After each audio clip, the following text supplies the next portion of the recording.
हर साल हमें कुछ इस तरह की खबरें सुनाई देती हैं। उत्तर कोरिया ने दक्षिण कोरिया पर हमला करने की धमकी दी। उत्तर कोरिया ने अमेरिका और दक्षिण कोरिया के खिलाफ एक आक्रामक कार्रवाई करने की धमकी दी। 3 महीने अंतराल के बाद उत्तर कोरिया ने 2 छोटी दूरी की बैलिस्टिक मिसाइलों का परीक्षण किया। नमस्ते, कैसे हैं आप लोग? अपनी पहली कहानी में हम आज कुछ महत्वपूर्ण सवालों के जवाब देंगे, जैसे कि क्यों 2 कोरिया हैं, उत्तर कोरिया और दक्षिण कोरिया, और उनकी साझा दुश्मनी का कारण क्या है, और क्यों अमेरिका और उत्तर कोरिया एक दूसरे को आए दिन धमकी देते रहते हैं। तो अगर आप मेरे साथ अगले 7 मिनट रहें तो हमारे पास इन सभी सवालों के जवाब होंगे। तो अपनी सीट बेल्ट बांध लीजिए, हम इतिहास में जा रहे हैं।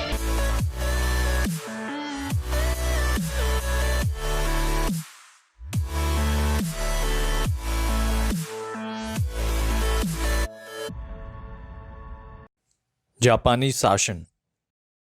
तो सबसे पहली चीज, 1900 के पहले दशक में तत्कालीन जापानी साम्राज्य का कोरिया पर कब्जा था।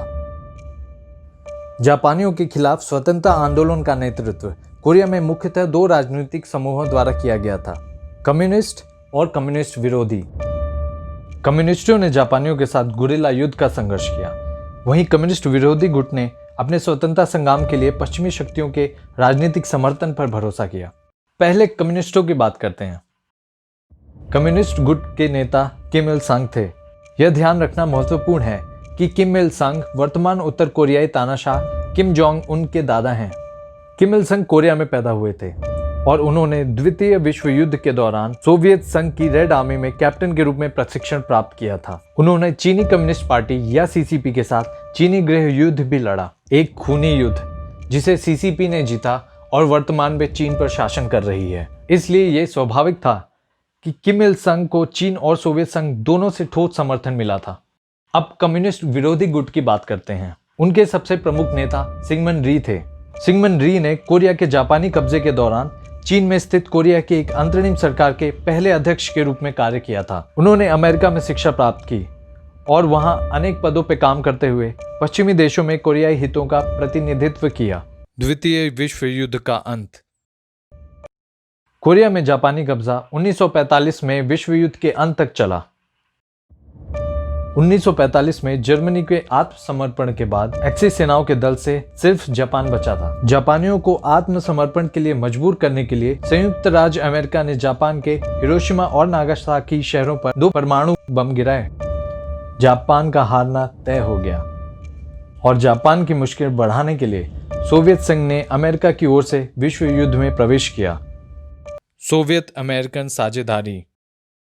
कोरिया के उत्तर से शुरू होते हुए सोवियत हमला तेजी से दक्षिण की ओर बढ़ा, वहीं अमेरिकी सेनाएं दक्षिण को मुक्त करते हुए उत्तर की ओर बढ़ी। दोनों सहयोगी 38वें समानांतर पे मिले, जो सोवियत और अमेरिका के कब्जे वाले क्षेत्रों के बीच विभाजन रेखा के रूप में तय किया गया था। उत्तर के कम्युनिस्ट गढ़ को सोवियत ने ले लिया, जबकि अमेरिकियों ने कम्युनिस्ट विरोधी दक्षिण लिया। हम कुछ ही देर में देखेंगे यह साझेदारी जल्द टूट गई। कोरिया में सोवियत और अमेरिकी उपस्थिति को अस्थायी व्यवस्था के रूप में तब तक तय किया गया था जब तक कोरियाई स्वशासन के लिए तैयार न हो जाएं।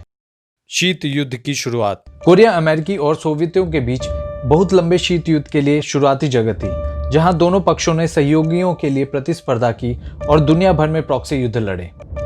शीत युद्ध के कारण सोवियत संघ और अमेरिका के बीच संयुक्त कोरिया के लिए एक सरकार का चुनाव करने की बातचीत अपने निहित स्वार्थों के कारण बुरी तरह विफल रही।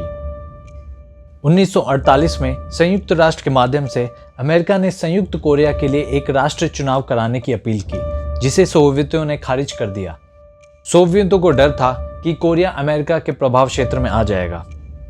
दोनों ही शक्तियां कोरिया को अपने प्रभाव क्षेत्र में चाहती थीं, जहां वो अपनी चुनिंदा सरकारों के माध्यम से इस क्षेत्र पर प्रशासन कर सकें। जहां अमेरिका कोरिया में रहकर सोवियत और चीन जैसे कम्युनिस्ट देशों पर नजर रखना चाहता था, सोवियत संघ अपनी सीमा पर एक पश्चिमी शक्ति की उपस्थिति से चिंतित था।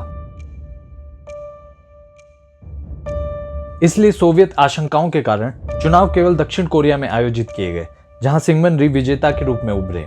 इसके बाद अमेरिकी समर्थन के साथ सिंगमन री ने कोरिया गणराज्य के गठन की घोषणा कर दी, जिसकी राजधानी सोल रखी गई और जिसके आधार क्षेत्र का दावा पूरी कोरिया पर किया गया। जवाबी कार्रवाई में किम इल संग ने सोवियतों और चीन के समर्थन के साथ democratic people's republic of Korea की घोषणा की, जिसकी राजधानी प्योंगयांग रखी गई और जिसका आधार क्षेत्र पूरा कोरिया बताया गया। इन दावों और जवाबी दावों के सामने उत्तर और दक्षिण कोरिया के बीच विभाजन रेखा सीमा झड़पों का केंद्र बन गई। इसके अलावा भी उत्तर और दक्षिण कोरियाई क्षेत्रीय सरकारों के बीच काफी मतभेद थे। अलग अलग विचारधाराओं के अलावा किम इल संग दक्षिण कोरियाई सरकार में साम्राज्यवाद युग के जापानी अधिकारियों के नियुक्ति के खिलाफ थे। द्वितीय विश्व युद्ध के बाद जापान और अमेरिका के बीच संबंधों में भारी सुधार हुआ और इसलिए इन जापानी अधिकारियों को अमेरिका ने दक्षिण कोरियाई सरकार के शीर्ष पदों पर बने रहने की अनुमति दी। इसलिए उत्तर और दक्षिण कोरियाई क्षेत्रीय सरकारों में विभिन्न नीतियों पर मतभेद थे। इसलिए दोनों पक्ष युद्ध के लिए उत्सुक थे, क्योंकि युद्ध ही ऐसा एकमात्र विकल्प बचा था जो उन्हें अपने स्वयं के नेतृत्व में संपूर्ण कोरिया के पुनर्गठन में मदद करता। चीनी गृह युद्ध और जापानियों के खिलाफ गुरिल्ला युद्ध लड़ने की वजह से कम्युनिस्ट गुट युद्ध के लिए अधिक तैयार था। कोरियाई युद्ध एक आसान जीत की उम्मीद और कोरिया को कम्युनिस्ट विचारधारा के तहत फिर से संगठित करने की इच्छा के साथ कम्युनिस्टों ने पहला वार कर दिया। सोवियत संघ से आज्ञा मिलने के बाद उत्तर कोरिया ने 25 जून 1950 को दक्षिण कोरिया पर हमला कर दिया। 3 वर्षों तक युद्ध चला और कोरियाई भूमि अमेरिका, सोवियत, चीनी कोरियाइयों के लिए युद्ध का मैदान बन गई। अब आपको क्या लगता है, आज कोरिया विभाजित क्यों है?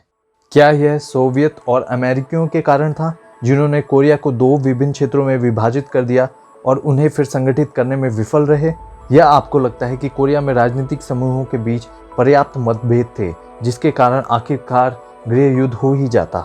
अपने विचार कमेंट सेक्शन में रखिए और हम इस पर चर्चा करेंगे। अगर आपको ये कहानी पसंद आई तो लाइक बटन दबाइए और अगर आपने ये चैनल अभी तक सब्सक्राइब नहीं किया है तो सब्सक्राइब बटन दबाइए विद द बेल आइकन, ताकि आपको अंतर्राष्ट्रीय पॉलिटिक्स और हिस्ट्री की जानकारी मिलती रहे। तो मैं आपसे मिलूंगा इतिहास के पन्नों से एक और बहुत रोचक कहानी लेकर। तब तक के लिए अपना ध्यान रखिए।